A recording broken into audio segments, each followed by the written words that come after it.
잘 나가는 한국 영화를 볼 때마다 옛날에는 우리도 잘 나갔는데 하면서 눈물을 삼키는 이들이 있습니다. 바로 홍콩의 영화 관계자들인데요. 그도 그럴 것이 과거 홍콩 영화는 아시아를 대표하는 문화 콘텐츠였습니다. 극장에 홍콩 영화가 걸렸다 하면 묻지도 따지지도 않고 우르르 몰려가던 시절이 있었죠. 그러나 지금은 극장에서든 OTT에서든 한국 영화가 세계적인 대세이고 홍콩 영화는 찾아보기 어렵게 되었습니다. 홍콩 영화인들도 인정할 만큼 한국 영화와 큰 격차가 벌어지고 말았죠. 오늘은 홍콩 영화가 몰락한 사연과 한국 영화계를 부러워하는 홍콩 영화인들의 안타까운 소식을 전해드리겠습니다.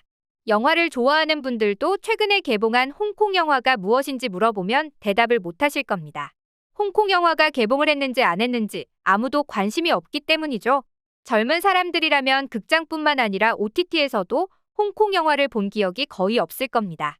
영웅본색, 중경삼님, 화양연화 같은 유명한 작품들이 OTT를 통해 공개되어 있지만 아무래도 추억을 곱씹고 싶어하는 중년층이나 찾을 법하죠. 그나마 있는 히트작도 이제는 홍콩 영화라는 독립적인 카테고리가 아니라 중국 영화로 분류되는 게 현실인데요. 화려했던 옛 시절을 생각하면 참 믿기지 않는 몰락입니다. 1980년대에서 90년대 초중반까지 홍콩 영화는 아시아를 호령했습니다. 이 시기 홍콩에서는 매년 200편 이상의 영화가 제작될 정도로 영화 산업이 화랑이었는데요. 당시 홍콩은 미국의 할리우드, 인도의 발리우드와 함께 세계에서 가장 많은 영화를 제작하면서 동양의 할리우드라고 불리기도 했습니다. 홍콩이 작은 도시 국가였다는 걸 고려하면 미국, 인도와 어깨를 나란히 했다는 건 정말 놀라운 일입니다. 영화 산업이 이렇게 화랑이었던 건 물론 홍콩 영화가 그만큼 인기가 많았기 때문입니다. 홍콩 영화는 자국 영화 시장에서 50% 이상의 점유율을 유지했고 한때는 70에서 80%를 독차지하기도 했는데요. 대부분의 국가에서 할리우드 영화가 영화 시장을 장악하고 있었던 것과는 대조적인 현상이었죠. 해외에서도 인기는 대단해서 특히 한국, 일본을 비롯한 동아시아와 대만, 싱가포르 등의 동남아시아의 등에서 가히 절대적인 인기를 누렸습니다. 나이가 지긋한 분들은 그 시절 홍콩 영화의 위상을 기억하실 겁니다. 과장 하나 안 보태고 할리우드 영화와 동, 혹은 그 이상이었는데요. 영화 수입사들은 셀 수도 없이 많은 홍콩 영화를 수입했고 극장들은 거의 1년 내내 홍콩 영화를 상영했죠.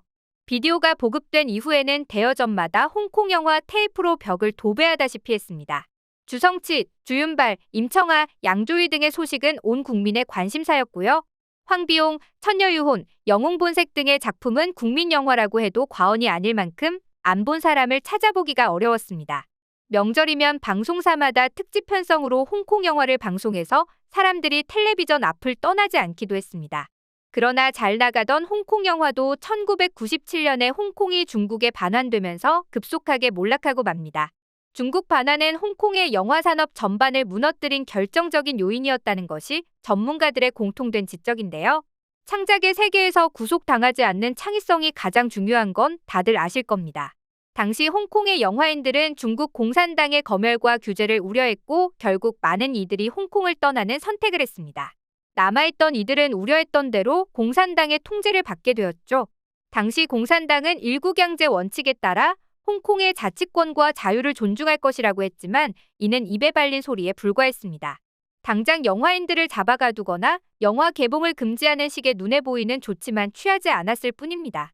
실제로는 유무형의 압력이 영화계 전체에 가해지면서 영화인들은 공산당의 눈치를 살펴야만 했죠.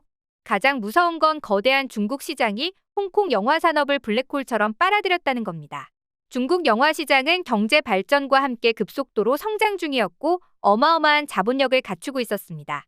많은 감독, 배우, 스태프들이 돈의 유혹을 뿌리치지 못하고 중국 본토로 건너가거나 본토의 자본과 손을 잡았는데요.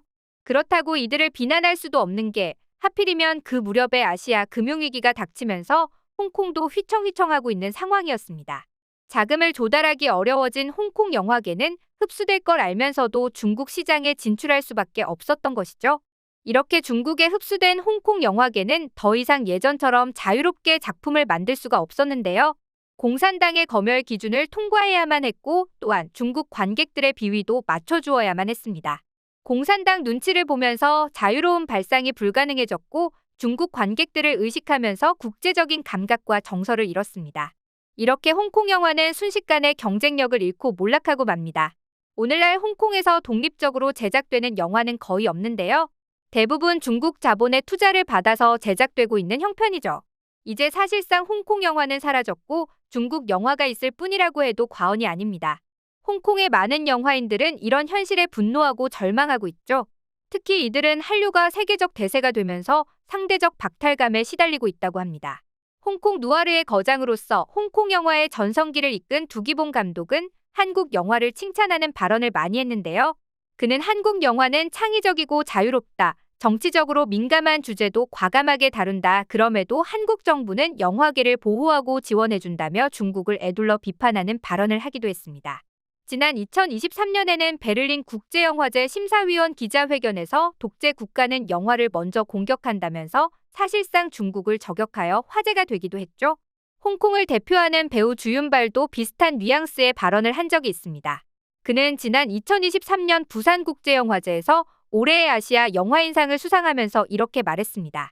한국 영화는 자유도가 높고 소재에 제한이 없는 듯하다. 정치적으로 민감한 소재도 다룰 수 있는 환경이 한국 영화가 이토록 발전할 수 있었던 원동력이라고 생각한다. 반면에 홍콩 영화는 검열이 심하고 제한이 많다. 또한 그는 홍콩 영화 제작자들이 자금 조달에 큰 어려움을 겪고 있다면서 홍콩 정부의 지원이 절실하다고 강조했습니다.